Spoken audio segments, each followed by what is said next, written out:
My name is Clara Hayes. I'm 32 years old, and I'm a graphic designer. The phone call came exactly 3 weeks after my sister Sarah's wedding. I was hunched over my Wacom tablet, finalizing a logo for a new client, when my cell buzzed with an unfamiliar number. It was Leo, the wedding photographer. My stomach instantly tightened into a cold, hard knot. Photographers don't call you weeks after a wedding unless something is wrong. They certainly don't call the bride's sister, not the bride herself. Clara, Leo's voice was low, almost a whisper, it's about Sarah's wedding photos. There's something I need you to see. Privately. He sounded genuinely distressed, not just inconvenienced. He explained that he'd been going through the final edits, meticulously checking every frame, and a pattern had emerged, one he couldn't ignore. He couldn't bring himself to send the full album to Sarah without me seeing it first. I remember my hand clenching around my stylus, knuckles white. The wedding had been beautiful, a blur of white lace, champagne, and Sarah's radiant smile. What could possibly be hidden in those joyous images? I had a terrible premonition that the perfect day we all remembered was about to shatter into 1,000 sharp pieces. This call, I knew, was going to unravel everything, not just for Sarah and her new husband, Mark, but for our entire family's perception of what had happened that day. To understand why Leo called me, and why I felt that immediate dread, you need to know a bit about Mark. He'd swept Sarah off her feet 1.5 years ago. He was charming, impeccably dressed, and had a way of making everyone feel like the most important person in the room. He worked in commercial real estate, always had a new project, a new deal on the horizon, though details were often vague. Sarah, my sweet, trusting younger sister, was utterly smitten. She saw the best in everyone, a trait I sometimes wished she'd temper with a little more skepticism.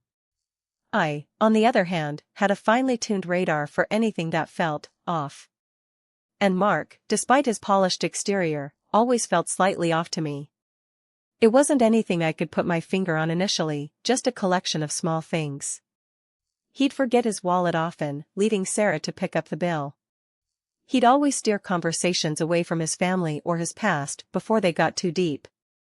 He had a way of answering questions with more questions, deflecting without providing actual information.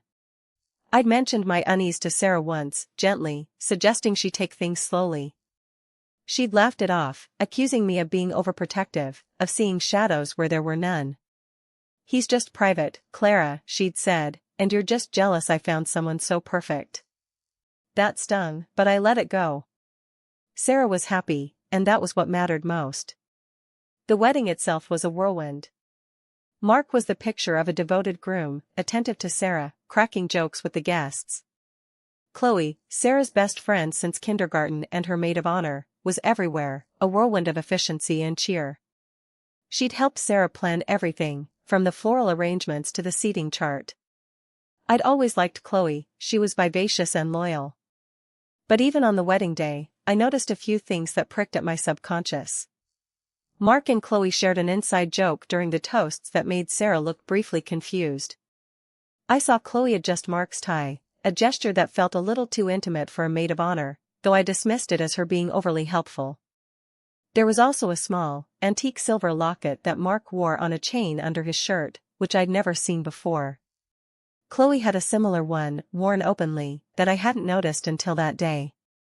I chalked it up to coincidence, or perhaps a shared gag gift. I was Sarah's sister, I wanted to believe in Mark. But Leo's call shattered that fragile peace. He met me at a neutral coffee shop, his laptop already open. He looked tired, his usual cheerful demeanor replaced by a somber frown. "I've flagged them," he said, gesturing to a folder on his screen. Hundreds of shots. I started noticing the patterns during the first pass, but I thought I was imagining things. Then, as I culled and edited, it became undeniable. He opened the folder. It was titled Anomalies. He began scrolling through the images, a silent, damning slideshow. The first few were innocuous, Mark and Chloe laughing with other guests, standing near each other. Then the subtlety began to shift.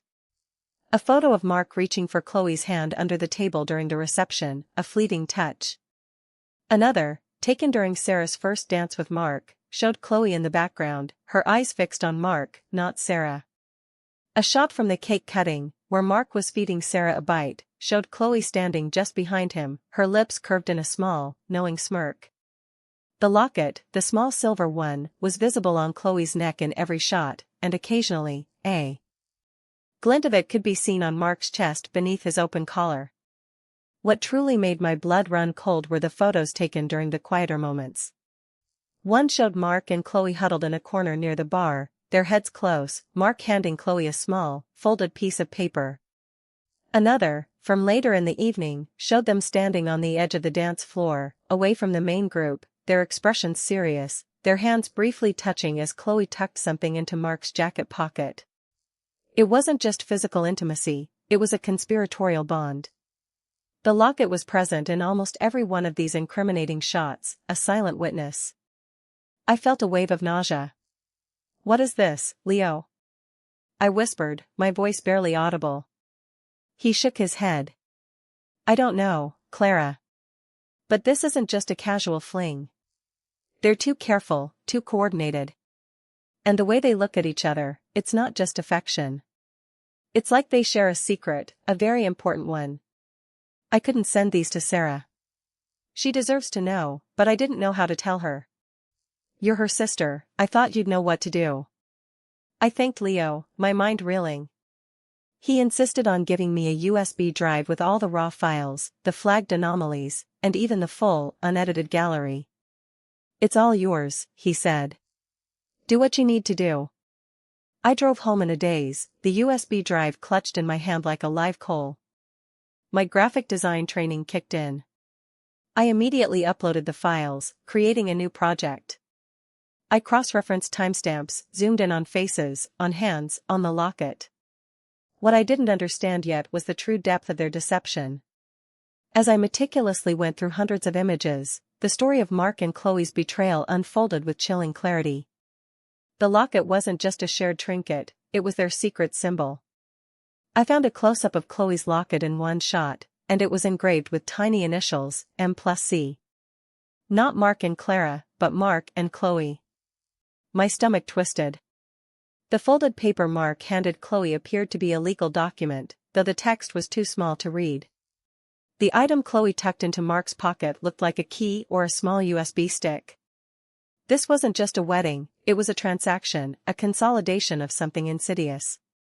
I remembered Sarah telling me about her grandmother's trust fund, which would fully vest upon her marriage. It was a substantial amount, meant to give her a secure start.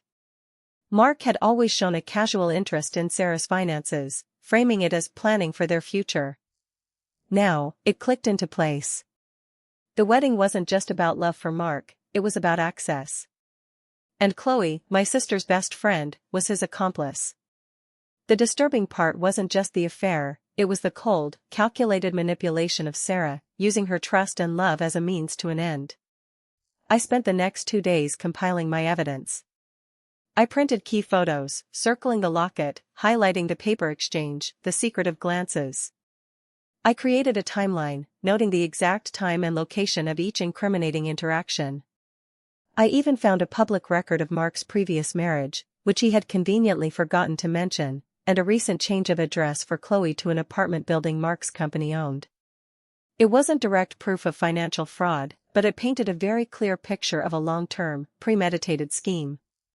I knew I couldn't confront them alone, and I couldn't let Sarah walk into this blindly. I called our cousin, David, who was a paralegal. I didn't share all the details, just asked him about the legal implications of a marriage entered under false pretenses, especially concerning shared assets or trusts. He advised me to gather all the evidence I could, and to have a clear head. "This is going to be painful for Sarah, Clara," he warned. "Be ready for that." The decisive action came a week later. Sarah had invited me, Mark, and Chloe over for a casual Sunday dinner. "Just us," she'd said, "to celebrate 3 wonderful weeks of marriage." The irony was a bitter taste in my mouth. I arrived early, my heart pounding, a large envelope containing my compiled evidence tucked into my oversized purse. When Mark and Chloe arrived, they were their usual cheerful selves, oblivious. Mark hugged Sarah, kissed her forehead. Chloe immediately started helping Sarah in the kitchen, their easy camaraderie sickening me. I watched them, noting the subtle ways they moved around each other, the small smiles they exchanged that Sarah didn't see. This was it. After we'd eaten, and Sarah was clearing the plates, I took a deep breath. "Sarah," I began, my voice steady despite the tremor in my hands, "there's something I need to talk to you about. Something important." Mark, ever the smooth operator, interjected, "Everything all right, Clara? You seem a little tense." I looked directly at him, then at Chloe. "No, Mark. Everything is not all right. Not at all." I reached into my bag and pulled out the envelope. This concerns you both, actually." Sarah paused, a plate in her hand, sensing the shift in the room. Chloe's smile faltered. Mark's eyes narrowed, a flicker of suspicion replacing his easy charm. "Leo, the photographer, called me," I said, my gaze sweeping over all three of them. "He found something disturbing in your wedding photos, Sarah. Something he felt you needed to see." I laid the stack of photos on the coffee table, face down. "I've gone through them all. And I've found a pattern." Chloe scoffed, a nervous laugh. "What are you talking about, Clara? Are you suggesting Leo's a conspiracy theorist?" "No, Chloe," I said, my voice rising slightly, "I'm suggesting you and Mark are." I flipped the first photo over. It was the shot of Mark reaching for Chloe's hand under the table. Sarah gasped, her hand flying to her mouth. "What is this?" she whispered, her eyes wide with shock. "It's nothing, Sarah," Mark said quickly, stepping forward, trying to gather the photos. "Clara's clearly mistaken. Chloe and I were just being friendly." I blocked his hand. "Friendly? Is this friendly, Mark?" I flipped to the photo of him handing Chloe the folded paper. Then the one of Chloe tucking something into his pocket. And finally, the close-up of Chloe's locket, with the tiny M+C engraving. Sarah stared at the photos, her face draining of color. Her gaze moved from the images to Mark, then to Chloe, who had gone utterly silent, her face pale. "The locket," Sarah choked out, "I saw that on you, Chloe, on the wedding day. And Mark, you were wearing one too." Her voice was trembling, rising in pitch. "What does M+C stand for, Chloe?" "Mark and Clara?" she asked, her eyes burning into me, then back to Chloe. Chloe stammered, It's just a joke, Sarah. A silly thing." "A joke?" I interjected, pulling out the public record of Mark's previous marriage and Chloe's new apartment lease. "Is this a joke too, Mark? And Chloe, did you just happen to move into a building owned by Mark's company right before the wedding?" Mark finally snapped. "You're insane, Clara. You're trying to ruin my marriage because you never liked me." He lunged for the photos again, but Sarah, suddenly galvanized, stepped in front of him. "Don't touch her." Sarah's voice was sharp, laced with a pain I'd never heard. "Tell me, Mark. Tell me what this is." Her eyes pleaded with him, searching for an explanation, a denial that would make sense. He looked at Chloe, a silent, desperate communication passing between them. Chloe, cornered, finally broke. Her shoulders slumped. We fell in love, Sarah," she mumbled, avoiding eye contact. "It wasn't supposed to happen." "Love?" Sarah's voice cracked. "On my wedding day? And the papers? The locket? This was all a setup, wasn't it? My trust fund, Mark, that's what this was about, wasn't it?" Mark, seeing the game was up, dropped his charming facade entirely. His face hardened. "You're being dramatic, Sarah. It's not like that. We love each other. And yes, your grandmother's trust fund would have helped us secure our future. What's wrong with that?" Sarah didn't need any more proof. Her initial shock gave way to a cold, furious resolve. "Get out," she said, her voice low and steady. "Both of you. Get out of my house. Get out of my life." Chloe tried to apologize, to plead, but Sarah cut her off. Don't say another word. I never want to see either of you again." Mark, realizing he'd lost his meal ticket, tried one last desperate maneuver. "You'll regret this, Sarah. You're throwing away a good life." "No," Sarah said, looking him dead in the eye, "I'm reclaiming one." They left, Mark with a sneer, Chloe with tears streaming down her face. The silence they left behind was deafening. Sarah sank onto the couch, staring at the scattered photos, her face a mask of devastation. I sat beside her, wrapping an arm around her, letting her cry. The aftermath was brutal. Sarah filed for divorce the very next day, citing fraud and infidelity. The legal process was messy, but with the photographic evidence and my compiled timeline, her lawyer was able to prove Mark's intent to defraud. He lost access to the trust fund and received nothing from the marriage. Chloe was utterly ostracized from our social circle, her reputation in tatters. Sarah cut all ties, blocking her number, unfollowing her on every platform. It was a painful, necessary amputation. It took Sarah months to heal, to trust again, to even smile genuinely.